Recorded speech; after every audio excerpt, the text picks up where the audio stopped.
বিএসএফকে আক্রমণ করা হচ্ছে পরিকল্পিতভাবে, যাতে ভারত তো একটা বড় শক্তি, ভারত খুব কড়া ব্যবস্থা নিয়ে যায়। কারণ বাংলাদেশের অভ্যন্তরে এই সুদখোর মোল্লা ইউনুস তিনি জনপ্রিয়তা হারিয়েছেন এবং তিনি যেভাবে ওখানকার মানুষের উপরে ট্যাক্স চাপিয়ে দিয়েছেন আর নিজের করে খাওয়ার জায়গা গ্রামীণ ব্যাংক থেকে ট্যাক্সটাকে ছাড় দিয়েছেন 29 সাল পর্যন্ত, সেখানকার মানুষজন বীতশ্রদ্ধ।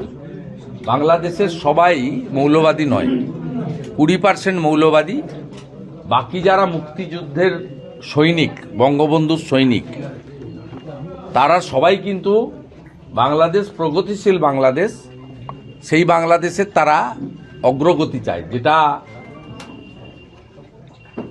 বৈধ প্রধানমন্ত্রী হাসিনা ওয়াজেদের হাত ধরে হয়েছিল ভারতের সাহায্যে।